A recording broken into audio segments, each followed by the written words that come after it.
నాతో కూడా పరదేశంలో ఉండు అనేసి ప్రభువారు చెప్తున్నారండి. ఎవరితో చెప్తున్నారని చూసుకున్నట్లయితే మనము 32వ వచనం చూసుకున్నట్లయితే, మరి ఇద్దరు అతనితో కూడా చంపబడుటకు తేబడిరి. వారు నేరం చేసిన వారు. ఎవరంటే వాళ్ళిద్దరు నేరం చేసిన వారు. వారు శిలువకి తీసుకుని రాబడిన వారు అనమాట. వారు కపాలం అనబడిన అనగా కల్వరి స్థలమునకు తీసుకొచ్చి వారిద్దరిని ఒకరిని కుడివైపున ఒకరిని ఎడమవైపున వారు నేరము చేసిన వారు అనమాట అండి. నేరస్తులైన వారిని యేసు ప్రభు వారి వైపు కుడివైపున ఒకరిని ఎడమవైపున ఒకరిని సిలువ వేయటకు తీసుకొచ్చి ఉన్నారనమాట అండి. అయితే ఇక్కడ సిలువ వేయటకు తీసుకొచ్చిన వారిలో ఒకరు యేసు ప్రభు వారిని దూషిస్తున్నారనమాట అండి. ఏమనేసానంటే మనం చూసుకున్నట్లయితే 23వ అధ్యాయంలోని 32వ వచనం చూసుకున్నట్లయితే క్షమించాలి 39వ వచనం చూసుకున్నట్లయితే, వేలాడ వేయబడిన ఆ నేరస్తులలో ఒకడు ఆయనను దూషించుచు, నీవు క్రీస్తువు కదా, నిన్ను నీవు రక్షించుకొను, మమ్మల్ని కూడా రక్షించమని చెప్పాను. ఇక్కడ ఏమంటున్నాడండి ఆయన, నీవు క్రీస్తువు కదా అంటే ఆయన నువ్వు లోకానికి రాజువై ఉన్నావు, కానీ నీవు రక్షించుకోలేకపోతున్నావు, మమ్మల్ని కూడా రక్షించు అనేసి ఇక్కడ ఈయన ఏం మాట్లాడుతున్నారండి, ఎగతాళి చేసినట్లుగా దేవుణ్ణి మాట్లాడుతున్నారనమాట అండి.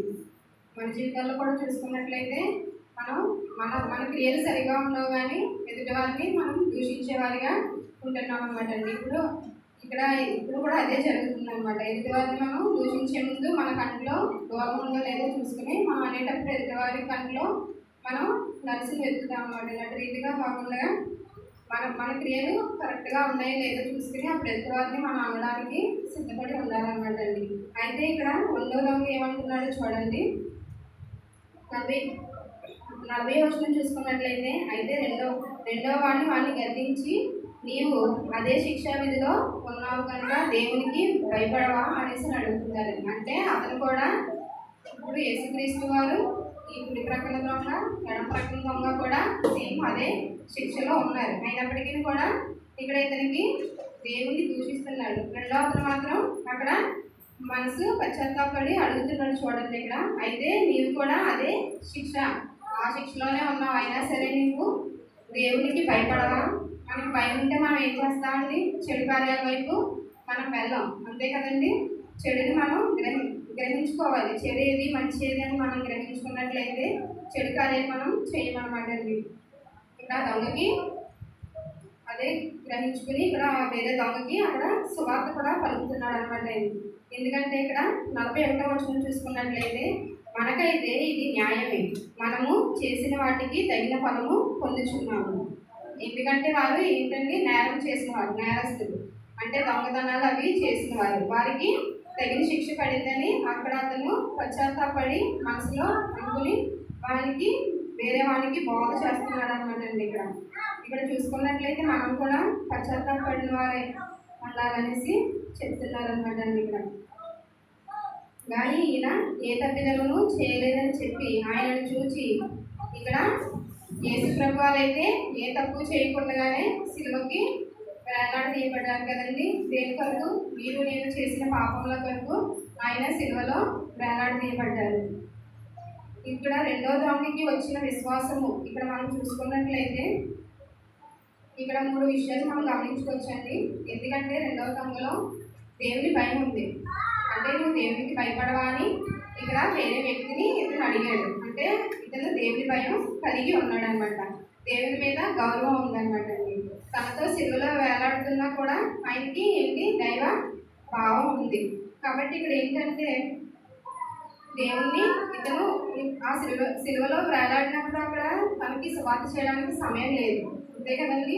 అక్కడ ఉండి ఇంకా పశ్చాత్తాపడిన తను వేరే సువార్త కానీ పరిచర్య కానీ చేయడానికి ఆయనకి సమయం లేదు. అయినప్పటికీ కూడా ఇక్కడ ఆయన వేరే ఒక వ్యక్తికి బోధిస్తున్నాడు అనమాట అండి. రెండో విషయం వచ్చేసరికి తన తప్పులు తెలుసుకున్నాడు. ఈ దొంగ అక్కడ శిలువ మీద వేలాడుతుండగా తన తప్పుని తెలుసుకుని తనకు తగిన శిక్ష పడిందని అంగీకరించాడు. అవునండి, మనం కూడా చేసిన పాపాలకి ఏం పొందాలండి? పశ్చాత్తాపం పొందాలి, ఒప్పుకొని ఉండాలి. మనం చేసిన పాపాలు దేవుని ఎదుట మనం ఒప్పుకున్న వారై ఉండాలి. అలా ఒప్పుకున్న వారం అయితేనే మనం పరలోకం చేర్చుకోబడతాం కదండి. ఎందుకంటే ఇహలోక జీవితంలో మనం అనేకమైన తప్పులు చేస్తూ ఉంటాం. ఆ తప్పులకి మనం పశ్చాత్తాపడాలని ఒప్పుకొని ఉండాలి. మన జీవితంలో మనం ఒప్పుకొని నేను ప్రభా ఈ తప్పులు చేశాను, మరలా చేయను, మరలా నేను తప్పు చేశానని దేవుని సన్నిధిలో మోకరించి అడిగి మరలా మనం అదే తప్పు చేస్తే దేవుని సహిస్తారని సహించరు కదండి. అటు రీతిగానే మనం మన తప్పులను ఒప్పుకొని మరలా అటువైపు వెళ్ళకుండా చూడాలన్నమాట అండి. తగిన శిక్ష అంగీకరించాడు కదండి తను. ఇప్పుడు మూడో విషయం వచ్చేసరికి రాజుగా యేసు ప్రభు వారిని ఆ దొంగ రాజుగా అంగీకరించాడండి. ఇప్పుడు చూసుకున్నట్లయితే ఇక 42వ వచనంలో చూసుకున్నట్లయితే ఆయనను చూచి యేసు నీవు నీ రాజ్యంలోనికి వచ్చినప్పుడు నన్ను జ్ఞాపకం చేసుకోము. అంటే ఇక్కడ యేసు ప్రభు వారికి ఆయన రాజని, ఆయనకు ఒక రాజ్యం ఉందని ఇక్కడ దొంగ విశ్వసించి నమ్మాడు కదండి. అలాగే మన విశ్వాసం కూడా మరి ఇహలోకంలో ఉన్నంతసేపేనండి. ఇక్కడ మనం పోరాడేదంతా దేనికోసమండి? పరలోకం వెళ్ళడానికి కదండి. ఇహలోకంలో ఉన్నంతసేపు మనకు శ్రమలు ఉంటాయండి, ఇహపరంగా ఉంటాయి. అవి మన శారీరక సంబంధమైనవి అవి ఉండొచ్చు, లేకపోతే మానసికమైన సంబంధమైనవి అయి ఉండొచ్చు. కానీ మనం ఇహలోక జీవితాన్ని సంపూర్తిగా ముగించుకున్నాం అనుకోండి. అవి మన క్రియలను బట్టి, మన విశ్వాసాన్ని బట్టి, మన విధేయతను బట్టి, మన నడవడికను బట్టి మనం పరలోకం చేరువారుగా ఉంటాం అన్నమాట అండి. అంటే ఈయనకి ఒక రాజ్యం ఉంది, ఇలా రాజు అని అక్కడ విశ్వసించారు కదండి ఈ దొంగ. అందుకనేసి ఇక్కడ మనకు రెండో మాట వచ్చి అందుకు ఆయన వారితో నేడు నీవు నాతో కూడా పరదేశంలో ఉందని నిశ్చయంగా నీతో చెప్పుచున్నాను. అందుకనేసి మనకి అక్కడ సిలువలో వేలాడినప్పుడు ఇంకా సమయం లేదు కదండి. ఆ సమయం లేనప్పటికీ కూడా యేసు ప్రభు వారిని తనని ఆ దొంగని క్షమించారు.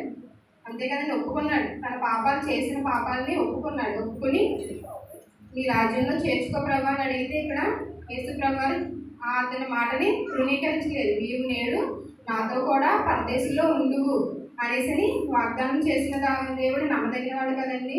చేసిన వాగ్దానం దేవుడు నిలబెట్టుకుంటాడు.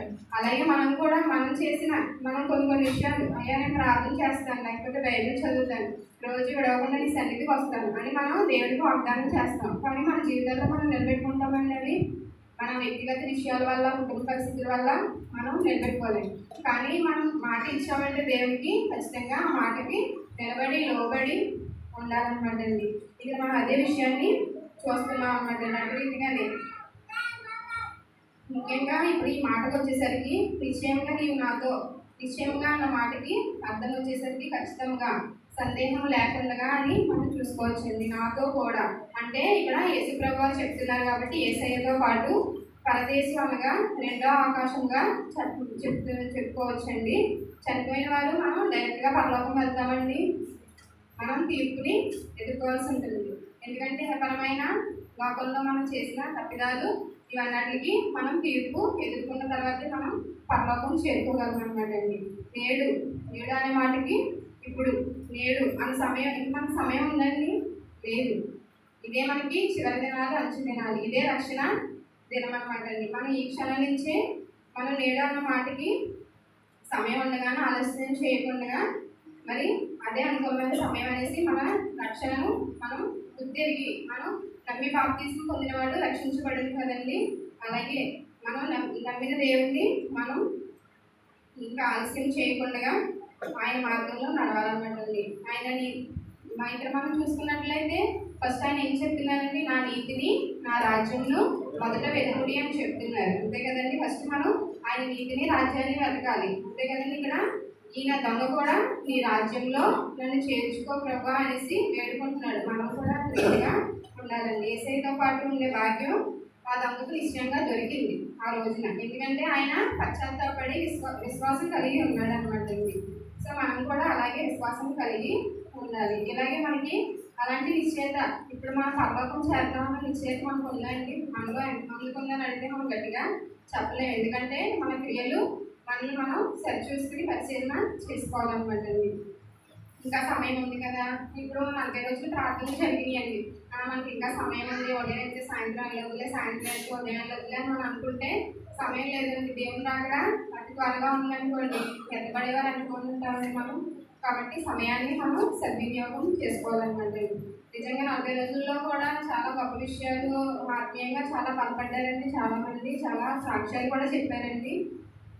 అలాగే మనం కూడా సమయాన్ని వృధా వ్యర్థము చేసుకోకుండా, మనకి పనులు ఉంటాయండి, కానీ పనులు పక్కన పెట్టుకుని మనం కొంత సమయాన్ని దేవునికి, ఆయన ఇచ్చిన సమయమే, ఆయన ఇచ్చిన శరీరమే, ఆయన ఇచ్చిన జీవితమే మనకి. ఆయన ఇవ్వకపోతే మనం అంటూ ఏదీ లేదండి. కాబట్టి మన సమయాన్ని వృధా అయిన వాటికి, జాబ్ కోసమని, లేకపోతే వివాహాల కోసమని, లేకపోతే ఇతర కార్యాలు, మన ఫోన్లు, ఇప్పుడు ఈ మధ్యకాలంలో అయితే మనం చూసుకున్నట్లయితే అసలైన సాధన లేదండి, సెల్ ఫోన్. ఈ సెల్ ఫోన్ ఒకటి ఉంటే చాలండి. ఒక వీడియో చూస్తాం, దాన్ని అలా స్కిప్ చేసుకుంటూ 1 గంట 2 గంటలైనా మనకి సమయం తెలియదు. అదే దేవుని వాక్యం విన్నామనుకోండి, ఓర్పడుతుంది కదండి.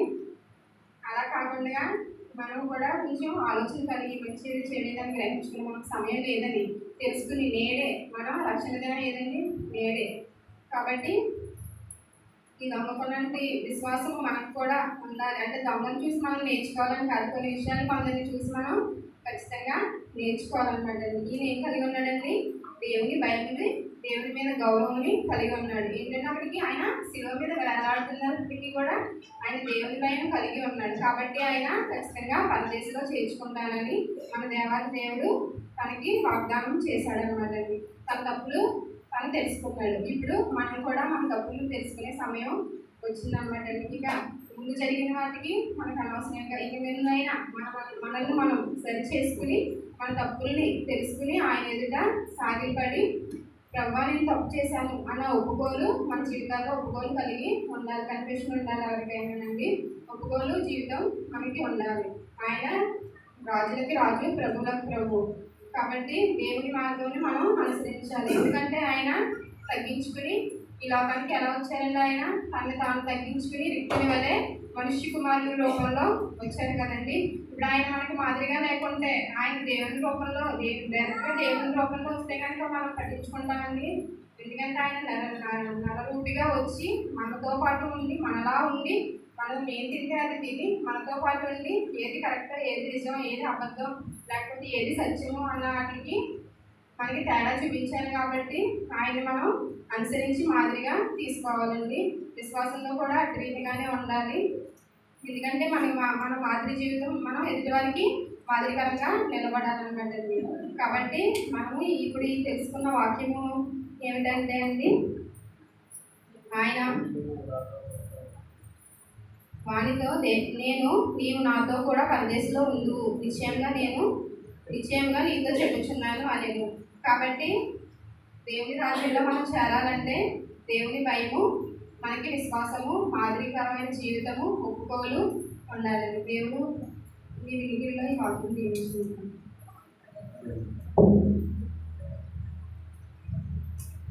అమ్మ నీకు